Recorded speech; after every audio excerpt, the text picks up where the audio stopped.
Inilah kerinduan setiap kami pada sore hari ini Tuhan. Ya, Kami mau setia sampai akhir hidup kami. benar. Kami tahu dengan mengandalkan kekuatan kami tidak mungkin. Ya, Tetapi dengan roh-Mu Tuhan tidak ada yang mustahil. amin. Kuasa yang Kau berikan kepada kami yang memampukan kami untuk kami boleh bertahan sampai akhir hidup kami Tuhan. Terima kasih Tuhan untuk sore hari ini. Mari Allah Roh Kudus Engkau yang bekerja di tengah-tengah kami. Ya, Baik hamba-Mu yang menjadi saluran berkat, juga setiap anak-anak-Mu yang hadir Tuhan. ya, Kami tidak mau pulang sebagaimana kami datang Tuhan. ya. Tetapi kami mau pulang dengan membawa kemenangan yang daripada Engkau. Yes. Kami pulang dengan membawa berkat yang daripada Engkau. Amin. Kami pulang dengan membawa pembaharuan yang daripada kebenaran firman-Mu ya Tuhan. Terima kasih Tuhan. Sekali lagi mari Roh Kudus Engkau yang beracara di tengah-tengah kami. Ya, Jagai setiap hati kami, jagai setiap pikiran kami. ya, Sehingga kami boleh fokus pada kebenaran firman-Mu Tuhan. benar. Pakai hamba-Mu ya Tuhan yang sederhana ini Tuhan untuk boleh menjadi alat-Mu Tuhan. Terima kasih Bapa. Di dalam nama-Mu kami berdoa dan bersyukur. Sama-sama kita katakan amin. Amin. Shalom runners. Puji Tuhan ya, hari ini kita masih bersama-sama boleh beribadah kembali.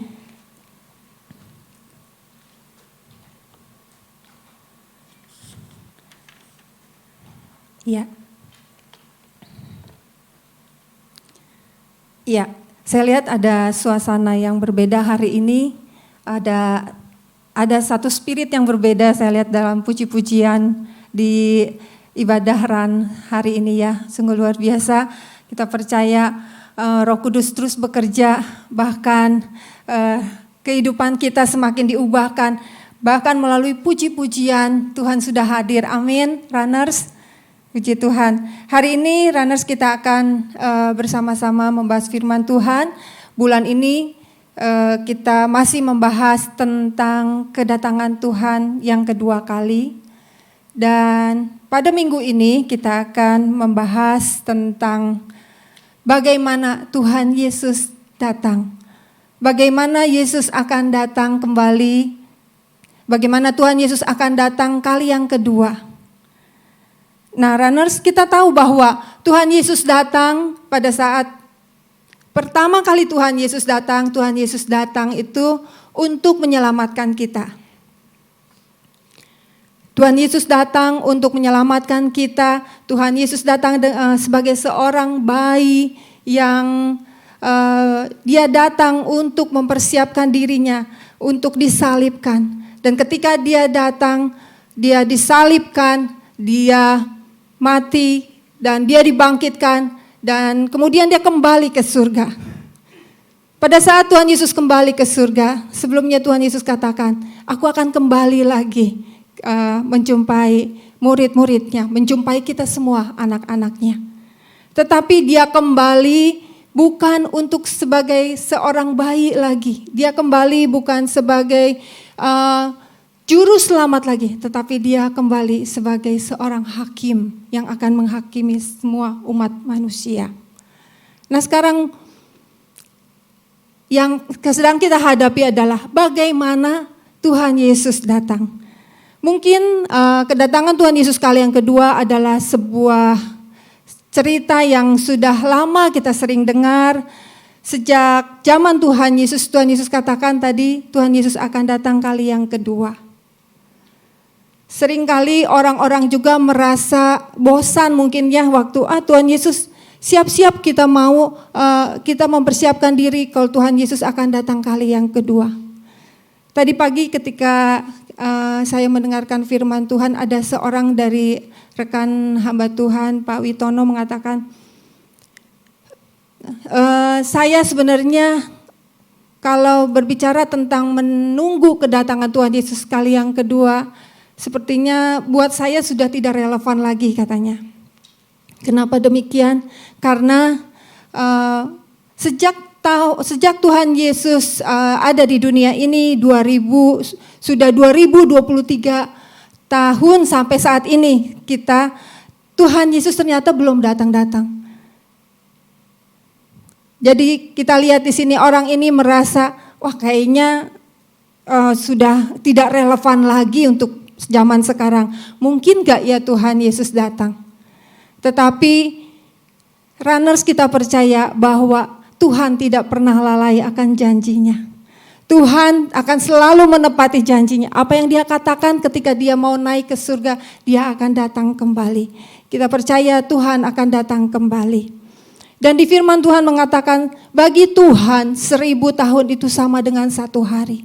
Mungkin kita sudah di tahun 2023, bagi Tuhan mungkin itu baru 2 hari.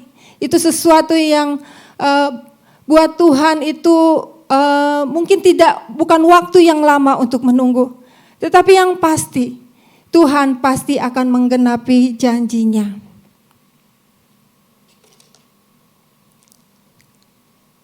Di dalam 1 Tesalonika 5 ayat 2, mengatakan, karena kamu sendiri tahu benar-benar bahwa hari Tuhan datang seperti pencuri pada malam. Runners, kita tahu di sini bahwa Tuhan mengatakan bahwa bagaimana Tuhan Yesus datang adalah dia datang seperti pencuri. Seperti runners tahu kalau pencuri datang gak mungkin dia kasih tahu saya akan datang ya nanti tengah malam saya akan datang. Kamu siap-siap, kamu harus menyerahkan barang kamu. Tidak seperti itu. Pencuri pasti datang tiba-tiba, dia akan datang tidak terduga. Demikian juga kedatangan Tuhan kali yang kedua. Dia akan datang seperti pencuri. Dan kata-kata ini bukan hanya satu kali di dalam firman Tuhan. Ada beberapa firman Tuhan yang mengatakan. Yang selain itu di 2 Petrus 3 ayat 10 saya akan bacakan bagi kita semua. Tetapi hari Tuhan akan tiba seperti pencuri. Pada hari itu langit akan lenyap dengan gemuruh yang dahsyat. Dan unsur-unsur dunia akan hangus dalam nyala api. Dan bumi dan segala yang ada di atasnya akan hilang lenyap. Dan Wahyu 3 ayat 3 mengatakan, karena itu ingatlah bagaimana engkau telah menerima dan mendengarnya, turutilah itu dan bertobatlah. Karena jika engkau tidak berjaga-jaga, aku akan datang seperti pencuri dan engkau tidak tahu kapan, tidak tahu pada waktu manakah aku tiba-tiba datang kepadamu. Runners, di sini firman Tuhan mengatakan berulang-ulang, mengingatkan kita bahwa Tuhan akan datang seperti pencuri. Tuhan akan datang seperti pencuri. Dia akan datang dengan tiba-tiba. Tidak ada seorang pun yang tahu kapan Tuhan datang. Bahkan dikatakan Bapa pun tidak. Itu menandakan bahwa Tuhan akan datang dengan tiba-tiba. Karena itu kita tahu runners bahwa kita harus hati-hati dengan ajaran yang menyesatkan. Mungkin runners tahu ada ajaran-ajaran yang menyesatkan. Tuhan Yesus akan datang pada tanggal sekian. Tuhan Yesus akan datang pada bulan sekian, pada tahun sekian. Mungkin kita pernah dengar juga ada Sibuaya ya,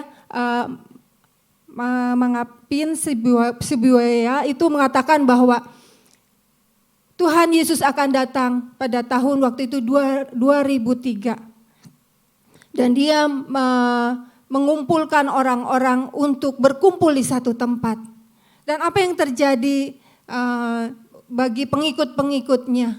Orang-orang menjual rumah, mereka menjual semua yang mereka miliki, meninggalkan orang-orang mungkin yang keluarga mereka, mungkin mereka juga meninggalkan pekerjaannya dan mereka datang ke satu tempat untuk menantikan kedatangan Tuhan Yesus. Ini adalah sesuatu yang tidak benar. Karena itu runners, kita harus percaya pada firman Tuhan. Bahwa firman Tuhan mengatakan tidak ada seorang pun yang tahu kapan Tuhan datang. Karena itu jangan sekali-kali kita percaya kalau orang mengatakan Tuhan akan datang. Begitu juga waktu tahun 2012 ya, mungkin runner juga tahu ada filmnya juga dikatakan bahwa di tahun Maya para arkeolog meneliti bahwa tahun 2012 adalah hari kiamat. Tetapi kita juga dapat buktikan bahwa ternyata itu juga tidak benar. Nah, di sini kita boleh melihat bahwa kita harus berhati-hati terhadap segala ajaran. Kita harus berhati-hati kalau itu tidak sesuai dengan firman Tuhan. Kita jangan percaya dengan apapun yang dikatakan bahkan hamba Tuhan sekalipun. Karena Tuhan mengatakan Tuhan datang seperti pencuri. Nah, untuk menyingkapi bagaimana kedatangan Tuhan Yesus, kira-kira apa yang harus kita lakukan untuk kita menyingkapi kedatangan Tuhan yang tidak kita duga? Tentunya kita harus berjaga-jaga. Kita harus berjaga-jaga, kita harus bersiap-siap, kita harus mempersiapkan kehidupan kita. Karena bukan sesuatu yang mudah, bukan hal yang tidak penting, tetapi ini hal yang sangat penting di dalam kehidupan kita. Ketika kita mempersiapkan kedatangan Tuhan Yesus, ketika kita mungkin gagal mempersiapkan kedatangan Tuhan Yesus, maka tidak akan ada kesempatan lagi bagi kita. Di dalam Matius 24 ayat 44 juga mengatakan demikian.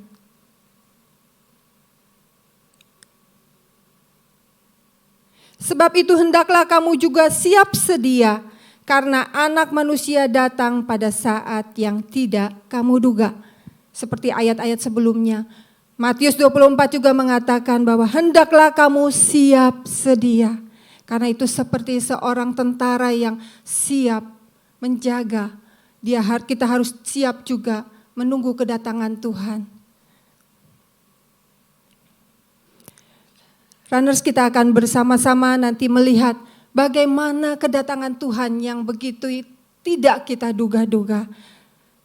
Kita akan, mungkin di situ kita akan mengalami sesuatu yang sangat menakutkan. Sesuatu kalau kita tidak siap, tentunya kita akan sangat ketakutan. Kalau kita tidak siap, tentunya sesuatu kedatangan Tuhan yang kedua kali merupakan satu malapetaka di dalam kehidupan kita. Karena itu sebentar runners kita akan melihat sebuah klip video tentang kedatangan Tuhan kali yang kedua. Ya.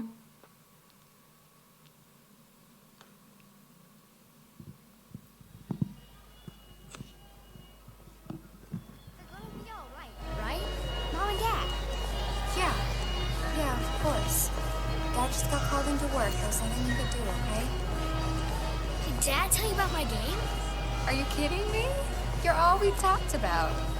He said that you were the greatest baseball player in the whole world. And you know what? What? He's right. I love you. It's too buddy.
satu adegan yang menegangkan.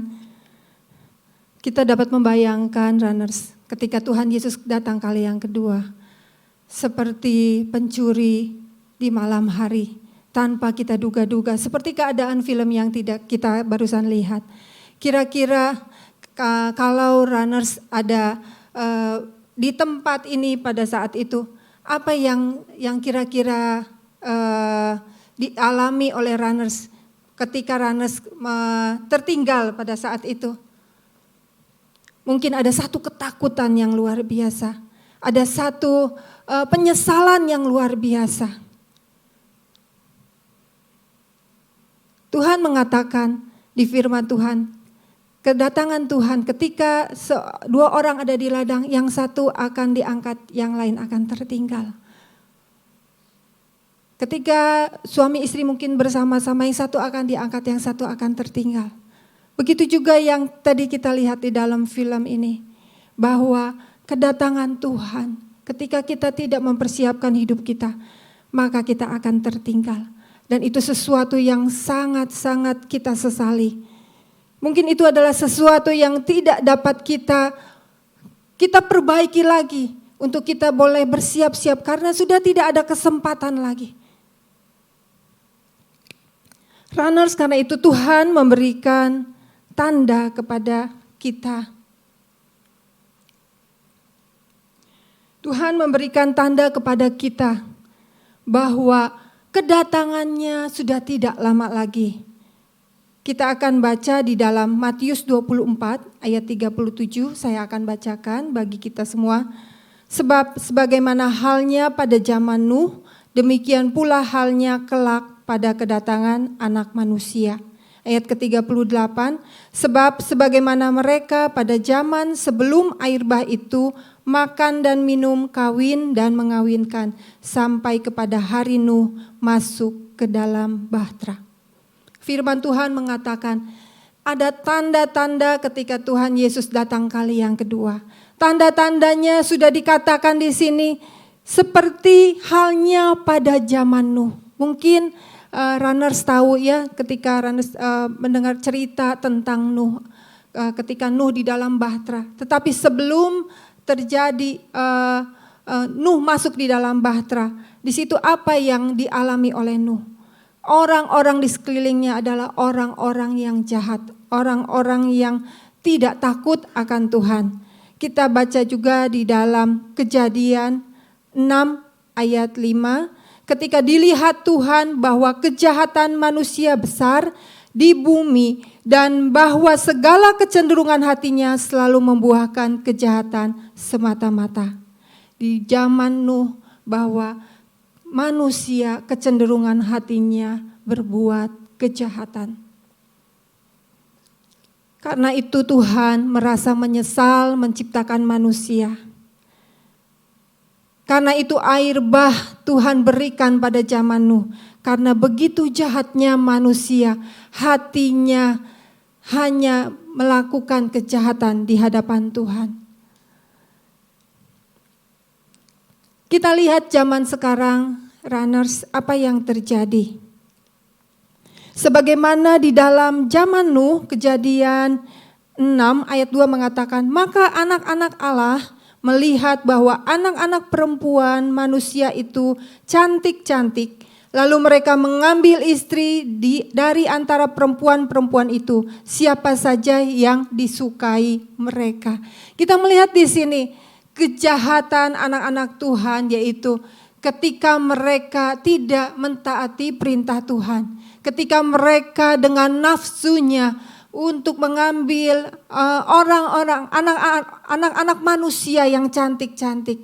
Karena nafsunya mereka mengawini anak-anak manusia pada waktu itu. Dan disebutkan bahwa anak-anak manusia adalah anak-anak, ya tentunya ini bukan keturunan dari Sem ya.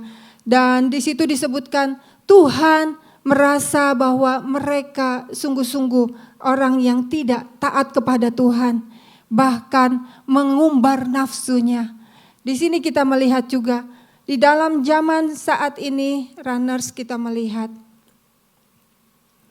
kehidupan yang begitu bejat, kehidupan yang begitu jahat, kehidupan yang mengumbar nafsu, bahkan sekarang sudah lebih lagi daripada mungkin yang dialami oleh Nuh. Karena sekarang adalah zaman yang sudah modern. Kita melihat adalah sekarang banyak sekali pornografi, kekerasan seksual maupun hal-hal yang menyimpang, yaitu homoseksual dan sebagainya terjadi hari-hari ini. Bahkan mungkin sudah ada di sekeliling kita, sudah ada dekat dengan kita. Dan itulah satu tanda bahwa kedatangan Tuhan sudah tidak lama lagi, runners. Kedatangan Tuhan melihat keadaannya seperti pada zaman Nuh dulu. Maka kita harus berjaga-jaga. Sekarang kita melihat banyak sekali penyesatan. Banyak sekali hal-hal yang penyembahan-penyembahan itu dimasuki kepada kehidupan kita. Baik itu mungkin melalui film-film, baik itu melalui lagu-lagu. Di situ iblis bekerja untuk membawa kita kepada penyembahan berhala, penyembahan kepada setan-setan. Karena itu adalah pekerjaan iblis. Iblis tahu bahwa waktunya tidak lama lagi. Karena itu runners, mari kita mau berjaga-jaga. Dan selain itu juga kita lihat bahwa anak-anak kecil sekalipun sekarang sudah sangat dirasuki oleh film-film yang banyak menampilkan keluarga-keluarga yang terdiri dari sepasang sejenis pria atau wanita. Mereka melihat, oh berarti orang tua saya ya dua-duanya perempuan atau orang tua saya dua-duanya laki-laki. Itu sudah diperkenalkan saat ini dan itu sudah disahkan, pernikahan sejenis sudah disahkan. Dan kita melihat betapa bejatnya kehidupan hari-hari ini. Runners, ini adalah satu tanda bagi kita anak-anak Tuhan bahwa kedatangan Tuhan tidak lama lagi. Kita harus mempersiapkan hidup kita. Sekarang ada yang namanya transhumanisme. Ini adalah sesuatu yang baru mungkin bagi kita di Indonesia ini memang belum ada. Tetapi saya percaya satu saat ini juga akan ada di sekitar kita. Itu akan mudah dengan teknologi manusia dapat menjadi satu. Dan di situ manusia dapat melakukan segalanya. Sebentar kita juga akan melihat klip tentang transhumanis ini. Mari kita akan lihat bersama-sama. Will you call me? Sorry? Will you call me? You mean telephone? Yes. When? Now. But you're sitting right here. This is why I Will wanted you to call have me? lunch. Sorry? Will you call me? Kayaknya belum mean keluar telephone? ya. Yes. When? Now. But you're sitting right here. This is why I wanted to have lunch. You just phone me? Now? Will you call me? Sorry? Will you call me? You mean telephone? Yes. When? Now. But you're sitting right here. This is why I wanted to have lunch. You just phone me? Now?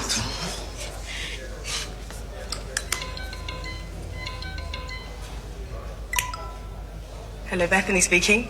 Hello? You phoning for Bethany? Yes. What are you doing? This is Bethany, can you hear me? Well, you're right in front of me. But can you hear me down the phone? Oh my God. This is me. On the phone, I had it implanted. My hand is the phone. I can walk and talk because I'm on the phone inside my hand. I am the phone. This is what phones are going to be from now on. I have integrated. Thank you for your call.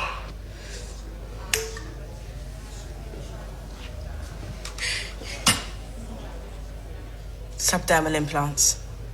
They charge themselves with motion like a self-winding watch. And it's on the 22 network. I get signal across 95% of UK mainland, 98 by next year. When I phoned you, it was ringing. You were ringing. That's the speaker. So small. Okay, but when did you get this done? That course in Winchester, I had one finger done every night. I still need to use a handset to phone out. Look.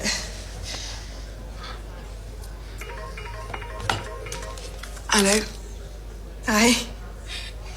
Okay, but look, I can't believe you had surgery without telling me. Skin plants, not surgery, and I knew you'd be cross. But I'm 18, and you had that tattoo when you were 18, and it's the same sort of thing. And I wanted to ask you, will you do me a favour? What? Will you tell Dad? Oh, sweetheart. Please, will you tell Dad for me?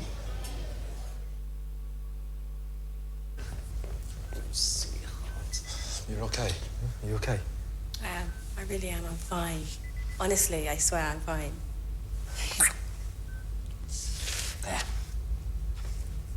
We can let that breathe for 10 minutes. All looking good. I'll come back and I'll dress them. Do you see? These are interaction notes. If I use this finger, I can open all the doors at work, no ID. And if I just scan this in a shop, I can pay for anything up to £1,000. And look, Dad, Mom, I've just taken your photo. Send and send. It doesn't need the sound effect. I just added that because it makes me laugh. You promised me they wouldn't touch your eyes. Not after last time. That was years ago. Grand's had stem cells in her eyes since then. I can't help thinking... Don't laugh. Will you call me? Sorry? Ya. Kita melihat bahwa teknologi yang begitu canggih membuat manusia menghalalkan berbagai cara. Tapi kita melihat runners bahwa ini adalah tanda-tanda antikris akan datang kembali. Akan datang dan kita lihat bahwa tadi manusia dimasukkan diimplan chips sehingga dia dapat menelpon dengan jarinya. Dan bukan hanya itu, dia dapat memfoto dengan hanya kedipan matanya. Itu menandakan bahwa manusia seolah-olah bisa melakukan apapun tanpa Tuhan. Kita melihat bahwa satu saat manusia tidak lagi memerlukan yang namanya Tuhan. Mungkin bagi mereka saat ini di luar negeri banyak runners mengatakan bahwa Tuhan sudah tidak relevan dengan kehidupan mereka. Karena mereka melihat, belajar bahwa sains yang sungguh luar biasa yang bisa membuat mereka bisa melakukan apapun. Teknologi bisa melakukan apapun, karena itu mereka tidak perlu lagi Tuhan. Ini adalah satu tanda bahwa dunia semakin hari semakin jahat. Dan kita melihat bahwa kedatangan antikris juga tidak lama lagi. Chips akan dipasang di tubuh manusia dan itu menjadi hal yang biasa bagi manusia. Kita harus berhati-hati karena itu runners, selagi kita masih ada kesempatan, mari saat ini kita mau mengandalkan Tuhan. Jangan kita mengandalkan dengan kekuatan kita, jangan kita mengandalkan dengan sains kita atau pengetahuan kita, dengan pengalaman kita. Tetapi kita mau belajar mengandalkan Tuhan. Karena kita tahu bahwa sesungguhnya manusia tidak ada apa-apanya tanpa Tuhan. Dan ketika kita mau mengandalkan Tuhan, Tuhan akan memberkati kita, Tuhan akan melindungi kita. Sekarang apa yang sedang kita hadapi runners, ketika kita mengandalkan Tuhan, zaman-zaman yang sulit ini, kita percaya Tuhan yang akan memberikan pertolongan di dalam kehidupan kita. Karena itu melihat keadaan yang begitu sudah berubah dengan luar biasa, seolah-olah Tuhan tidak ada apa-apanya di dalam kehidupan manusia. Tetapi kita mau percaya firman Tuhan bahwa inilah saatnya kita bersiap-siap, kita berjaga-jaga menunggu kedatangan Tuhan kali yang kedua. Sebenarnya kedatangan kali Tuhan yang kedua bukan hanya Tuhan datang menjemput umatnya. Tuhan datang bisa datang secara pribadi. Tuhan datang bisa kapan saja. Karena itu kita harus bersiap-siap. Pribadi demi pribadi harus mempertanggungjawabkan diri kepada Tuhan. Kita tidak bisa mengandalkan orang lain, mengandalkan orang tua kita, mengandalkan anak kita. Tetapi kita harus bertanggung jawab sendiri-sendiri. Karena itu runners, mari kita mau belajar mengandalkan Tuhan. Karena kita percaya ketika kita mengandalkan Tuhan, apapun mungkin saat-saat yang sulit ini, Tuhan akan memampukan kita dapat melewati hal-hal yang sulit. dan kita akan dijauhkan dari yang jahat. Dan selain itu, ketika untuk kita berjaga-jaga, tentunya kita harus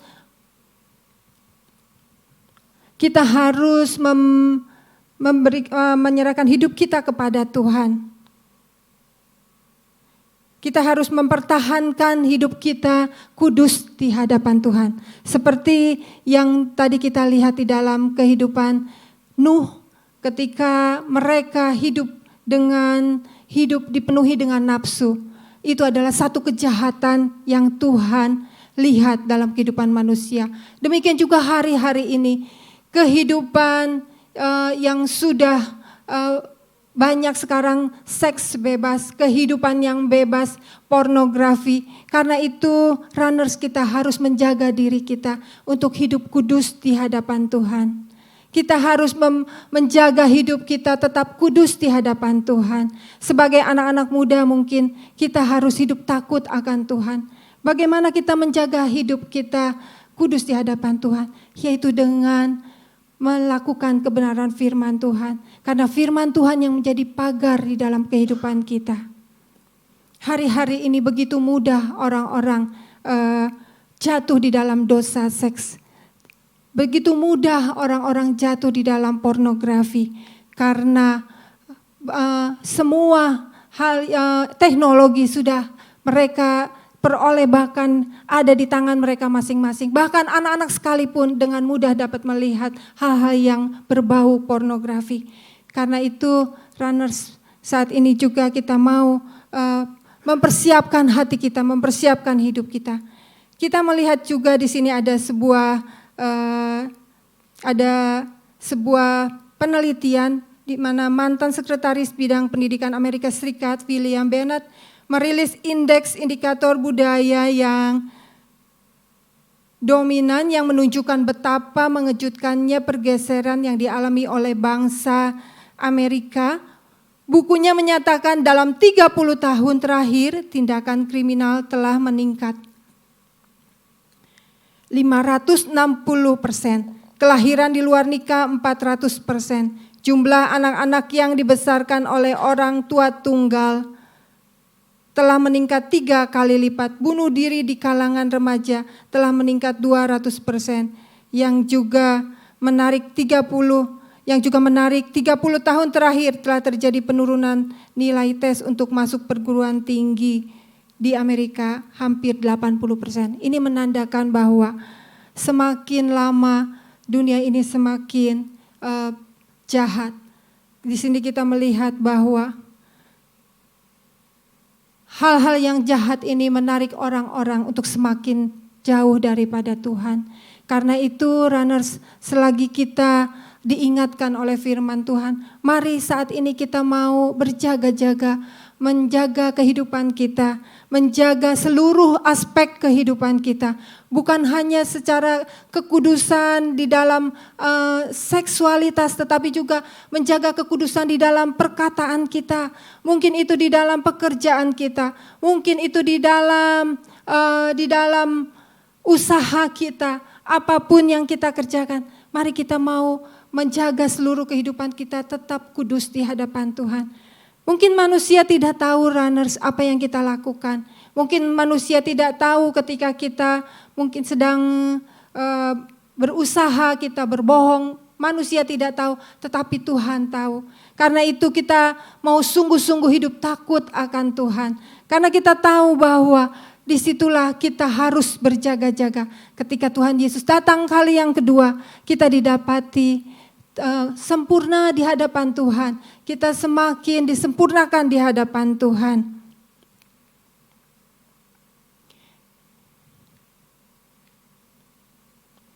Yang terakhir adalah ketika kita harus berjaga-jaga, kita harus memiliki solitude dengan Tuhan. Kita harus memiliki waktu dengan Tuhan. Kita harus memiliki hubungan dengan Tuhan. Di sini runners kita dituntut bahwa ketika kita hidup sendiri tanpa Tuhan, kita tidak akan mampu bertahan sampai akhir. Kita tidak akan mampu bertahan menghadapi kehidupan dunia yang begitu jahat ini. Tetapi ketika kita hidup bergaul dengan Tuhan, maka Tuhan yang akan memampukan kita.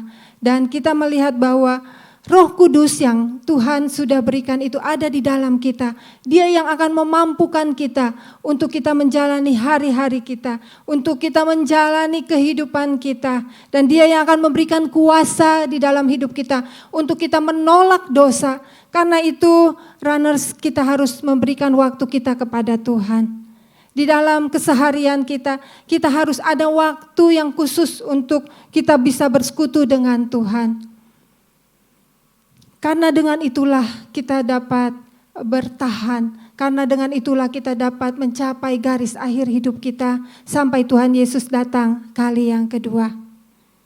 Runners, biarlah melalui firman Tuhan hari ini kita boleh menyimpulkan bahwa kita di dalam menanti kedatangan Tuhan yang kedua kali, kita harus berjaga-jaga.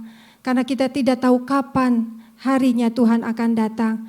Kita harus mengandalkan Tuhan, kita harus beriman kepada Tuhan. Karena itu kita harus terus melekat kepada Tuhan. Dan kemudian kita juga harus hidup kudus. Dan itu yang membuat kita juga dapat menjaga dari hal-hal yang dapat mencemarkan kehidupan kita. Dan terakhir, kita mau memiliki hidup dekat dengan Tuhan, mempunyai solitude dengan Tuhan. Mari runner, saat ini mungkin firman Tuhan yang saya sampaikan terbatas, tetapi saya percaya biarlah Roh Kudus yang akan bekerja lebih lanjut lagi, mengingatkan kita, menyadarkan kita betapa pentingnya kita berjaga-jaga, menjaga kehidupan kita. Mari kita mau satukan hati, masuk di dalam doa. Terima kasih Tuhan Yesus buat kesempatan sore hari ini. Kami boleh diingatkan kembali bahwa kedatangan Tuhan kali yang kedua adalah kedatangan yang tidak seorang pun tahu ya Tuhan. Karena itu Tuhan, Engkau mengingatkan kami untuk kami boleh senantiasa berjaga-jaga ya Tuhan. Kami tahu Tuhan, Engkau begitu mengasihi kami. Sehingga firman-Mu ya Tuhan berulang-ulang mengingatkan kami bahwa kami harus mempersiapkan hidup kami. Tuhan, biarlah saat ini setiap kami yang hadir, Tuhan Engkau jamah hati kami, Engkau yang terus bekerja di dalam kehidupan kami untuk mempersiapkan kehidupan kami Tuhan.